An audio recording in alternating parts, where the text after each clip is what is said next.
I have been gone for a while, and that's because I had to deal with my mental health issues. And yes, I do have mental health issues. That's because of something that I dealt with in the past, and I'm not really over it, I guess. It's a lot of pain that I went through, and I had to deal with it before it consumes me. So I am getting help.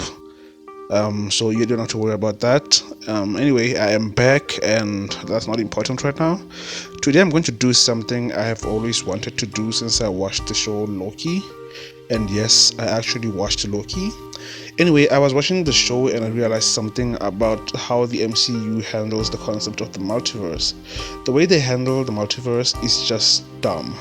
Today, I'm going to explain why. So, welcome to Film Therapy, and today we'll be talking about how to do a multiverse. Be sure to show some support by hitting the subscribe button, liking the video if you found it informative, and maybe hit the notification bell to make sure you are notified when I make an upload. Let us get started. Before we can talk about the multiverse, we first need to understand what it is. I'm a big science nerd. I'm always enthusiastic about all things science, but I understand that you may not be enthusiastic about it as much as I am.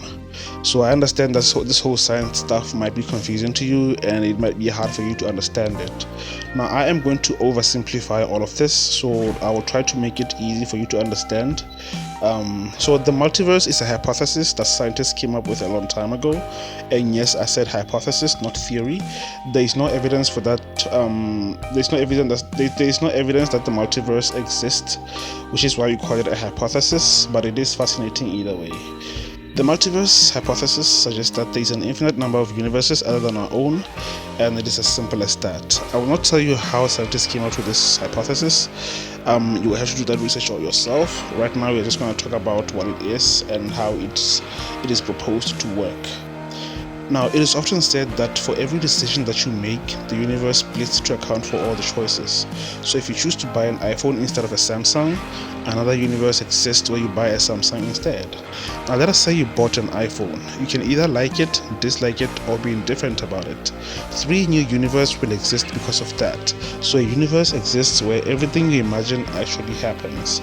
There's a universe where you don't exist at all, a universe where your parents never met, a universe where this video does not exist, and that is just one model of the universe. Another model I can quickly talk about is one that arises due to multiple Big Bangs, where it is suggested that a singularity expanded in the Big Bang, but it didn't happen once, it happened multiple times, leading to a multiverse. So the multiverse is just that easy to understand. Like I said, I'm oversimplifying everything, so be sure to do more research if you want to learn more about the multiverse. Now I'm going to talk about something else, something we call alternate timelines. Alternate timelines are different from multiverse and they are much easier to understand. Let us say we have timeline 1 where you have a daughter and a son. If I go back in time and kill you before you give birth to your son, then that means your son won't exist anymore. So by killing you before you give birth to your son, I create a new timeline where your child never existed. So this becomes timeline 2. It is an alternate timeline. It is not the same as the original timeline in the universe, which was erased from existence. So that is basically alternate timelines in a nutshell. An alternate timeline is created when you go back in time and change the past.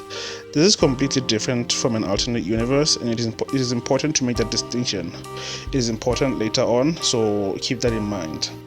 So you can have a universe and you can have multiple timelines in that same universe, and across the multiverse, each universe has its own alternate timeline. Now that we established the difference between a universe and a timeline, we can move on to the main topic of this video. What I'm going to do is to try to explain how the multiverse and timelines work in the Arrowverse, especially a show called The Flash. Now, I know I said I'm going to talk about The Flash again, but what I meant was I was never going to discuss the show itself, reviewing it, because I'm not watching it anymore, but I will make references to everything that I've seen on The Flash when I talk about other shows and movies, such as Now. Anyway, as much as I hate this show, and I hate it with a passion, I can confidently tell you that the show actually does the multiverse and timelines much better than anything I've ever seen on any screen. Of all the shows and movies I have watched before, The Flash has the best usage of the multiverse and timelines. Let us start with the multiverse. In the Arrowverse, every Earth is given a number. The Earth that the series is based on is called Earth 1. So in every universe, events happen differently from Earth 1 universe. For example, on Earth 2, Barry never became the Flash, Zoom exists, Barry got married to Iris earlier, Barry was never raised by Joe West, and Barry's parents are alive, they were never killed. So there are so many differences between each universe, but the biggest thing that I want to praise this show for is making a distinction between a universe and a timeline, because there is a huge difference between a universe and a timeline, and we will discuss it later on. You see, in the Arrowverse, a universe, as discussed, is different from a timeline. Each universe has its own timeline, and the timelines have nothing to do with each other. Each universe has its own different timelines that have nothing to do with other universes. This means that even if you change the timeline in our universe, the changes you make will not affect other universes. It will only affect the universe that you are in. Let me give an example. Let us say you were able to travel to different dimensions. Let me not say dimensions, let me say different universes. You have a daughter and you're a rich celebrity. We will call this timeline 1. Let us say you decide to travel to another universe for whatever reason, right? After you leave the universe and go to a different universe, I decide to go back in time and change the past. And in doing so, your daughter is never born and you never get rich. We will call this new timeline timeline 2. When I change the timeline, nobody except me will know. It will be as if it never happened. Think of your life right now. You could be living in an alternate timeline right now, but you will never know because you never experienced the old timeline. If you come back from the other universe, you're going to be able to tell the difference. Why? It's simple.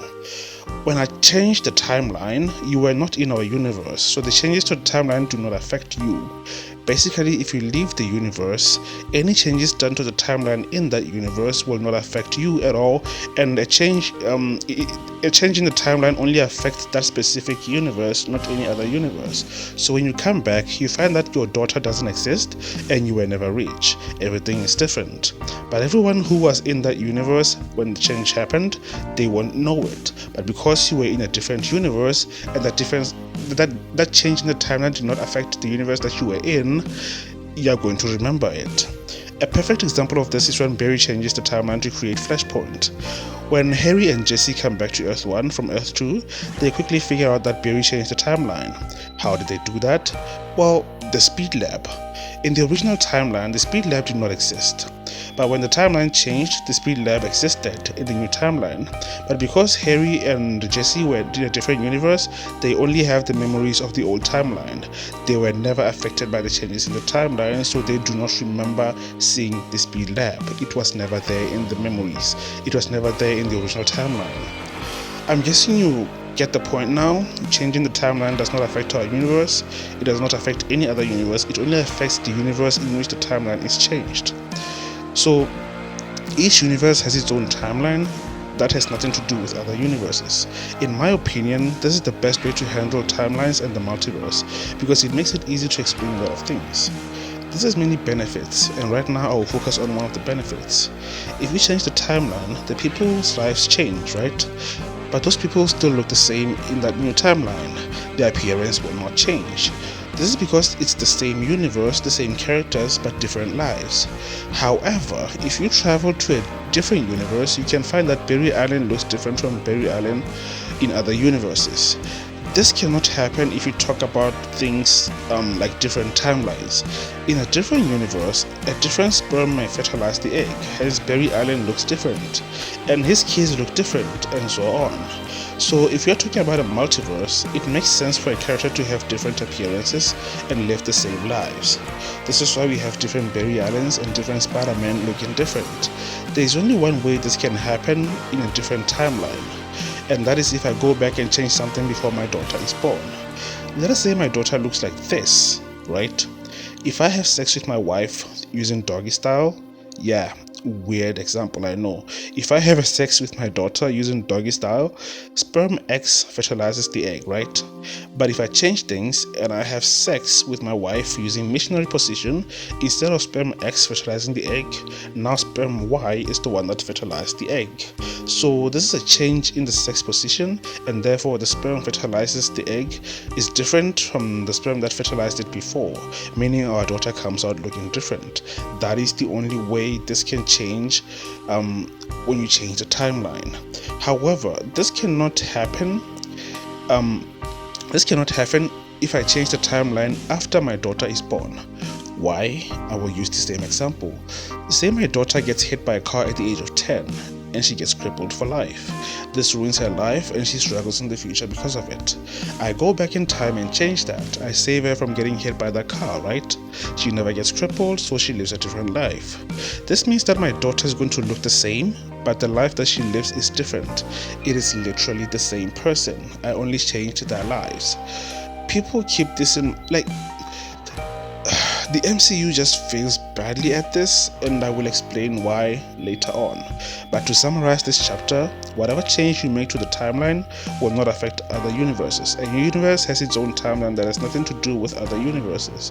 The Flash and the Arrowverse overall did a really great job with this. I will forever praise this show for how well it handled the concept of the multiverse, even though the show sucks. So, the time travel thing is very complicated, however, and it is really hard to write time travel. If you want to know why time travel is really hard to write, I will make a video about time travel and I will post it maybe in the coming weeks, so look out for that one. Okay, now we switch to the MCU. I'm gonna say from the start, the MCU does a really terrible job with this whole multiverse thing. The rules are not well defined, and the way they're defined contradicts those same rules.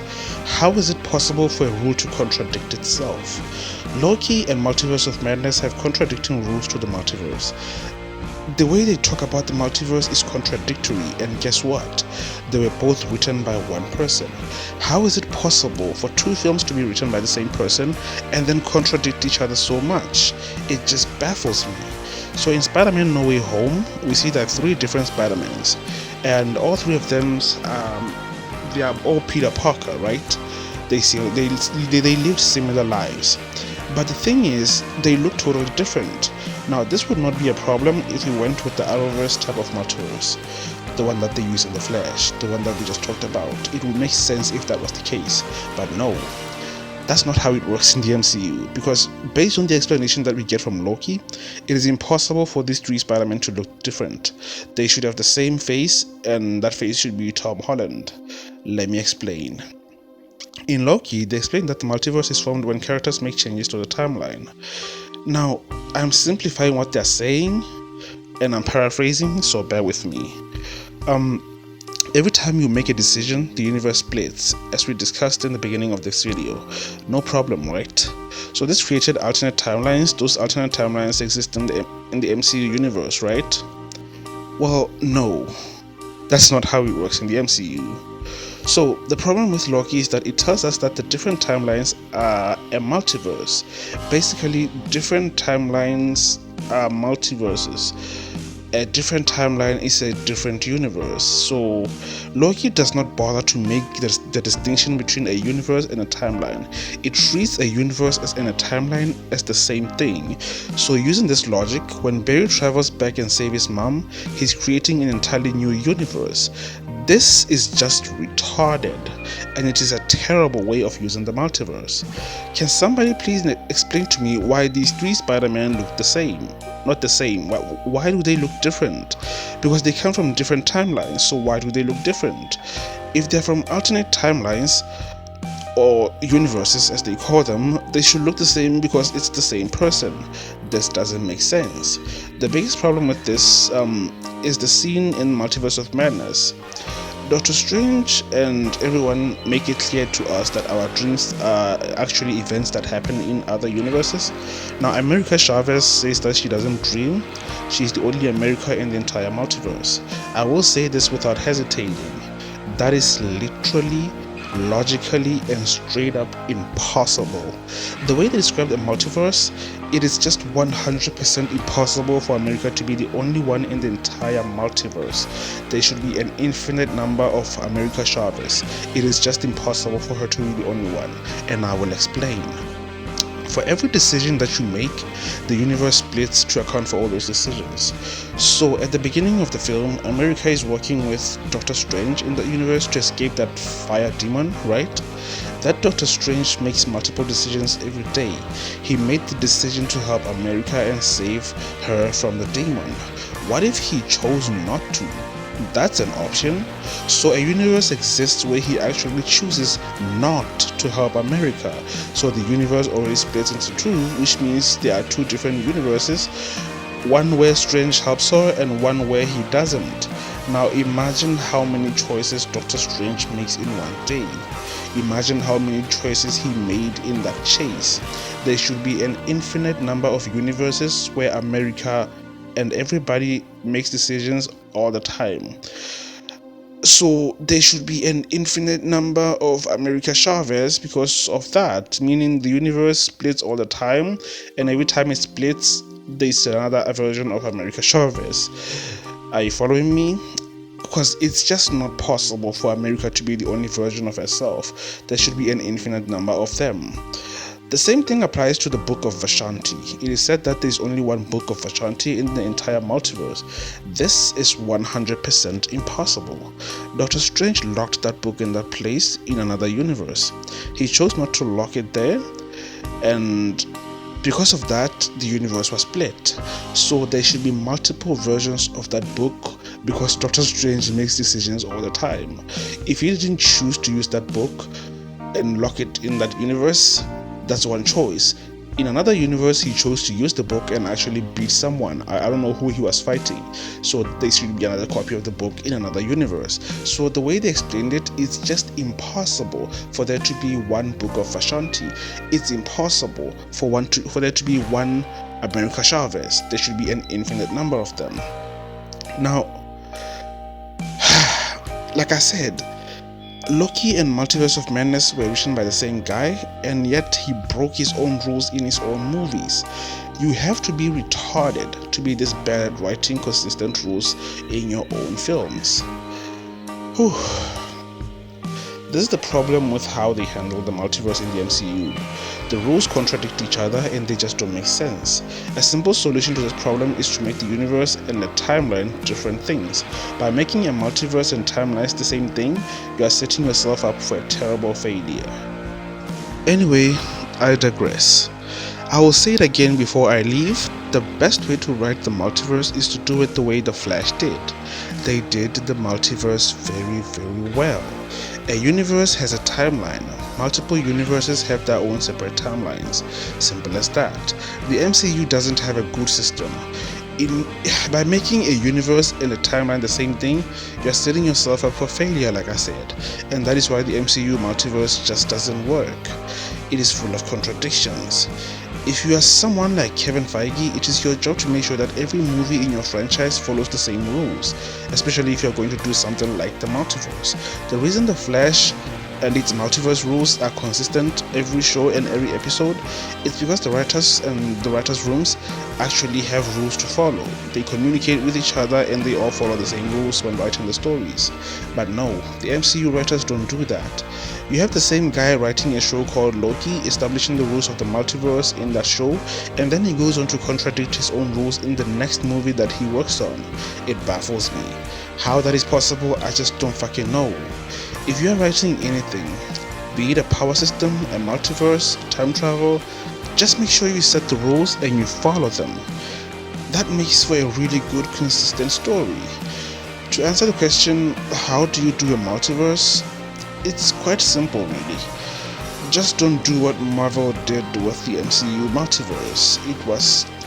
It's terrible. Anyway, I want to thank you for watching this video. I hope you learned something from it, and if you did, please consider liking, subscribing, and turn on the notifications so that you don't miss the next upload. I am Don, and this was Film Therapy. Thank you for watching. See you in the next one. Bye.